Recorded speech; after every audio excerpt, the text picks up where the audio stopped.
Uchunguzi wa awali baada ya tukio hili kutokea ndipo ilibainishwa kwamba hili tukio sasa linahusishwa na imani za kishirikina, ambapo 7 Kipara na Jifaru Kipara ambao wote hawa ni watoto wa bibi ambaye anaitwa Kweji Lugembe mwenye umri wa miaka 75 wanadai na wanamtuhumu mama yao kuwa ni mchawi au ni mshirikina ambaye ameua wadogo zao pamoja na watoto wao. Sasa kutokana na imani hiyo ndipo walipanga njama ya kumuua. Kwa hiyo walitafuta watu au walikodi watu kwa ajili ya kuja kutekeleza tukio la mauaji, na hao walitoka katika mkoa wa Lindi.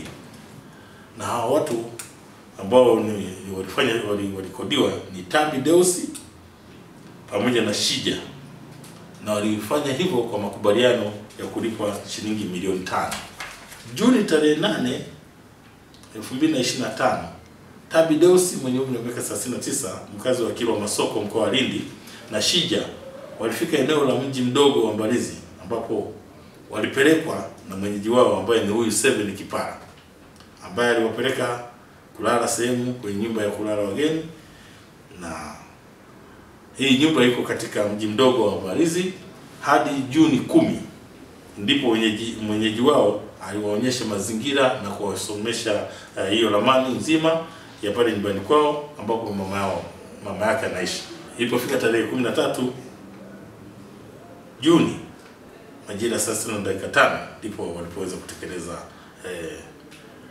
tukio hili kwa kuenda nyumbani kwenye mji huo wa huyo mama Muhanga, na walienda hadi nyumba hiyo wakiamini kwamba yule mama watamkuta, na kweli walipofika wao waliamini chumba alichokuwa wameonyeshwa yumo, na ndipo walipoweza kufyatua risasi na matokeo yake zikamjeruhi huyo mtoto Sizo Jifaro na kisha watuhumiwa kutokomea.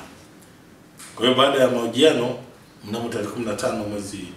wa Juni mwaka 2025 majira ya saa 1 za jioni, huyu Tabi Deus aliwaongoza askari polisi kwenda kuonyesha maficho walikokuwa wamewekwa, ambako inasadikika pia mtuhumiwa mwingine wa pili alikuwa amejificha maeneo hayo, na pia walikuwa na vitu vingine walivyokuwa navyo ambavyo ni silaha na risasi. Na baada ya kufika eneo hilo lenye korongo na vichaka, ghafla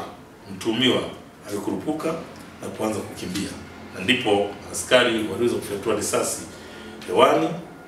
zipatazo 3 kwa ajili ya kumtaka asimame, lakini hakuweza kutia mbio halali ya kusimama. Matokeo yake mtuhumiwa huyu baada ya kukaidi ndipo alipigwa risasi moja mguu wake wa kulia, lakini haikumpata vizuri, na ndipo walipoendelea kukimbizana naye hatimaye ilimpata risasi sehemu ya mguu tena, na akaanguka chini, na baada hapo akakimbizwa katika hospitali teule ya Ifisi kwa ajili ya kupatiwa matibabu. Lakini kwa bahati mbaya wakati anaendelea kupata matibabu aliweza kufariki dunia. Kwa hiyo jeshi la polisi mkoa wa Mbeya linaendelea pia na msako dhidi ya watuhumiwa wengine ambao wametajwa na huyu mtuhumiwa, ili tuweze kupata mnyororo mzima wa wale wote walio husika katika kwanza kutengeneza silaha hii, na pili kujua hizi silaha wamepata wapi na risasi wamezipata wapi, lakini pia kufuatilia matukio mengine ambayo tayari wamekiri kwamba walikuwa wamekwisha yafanya.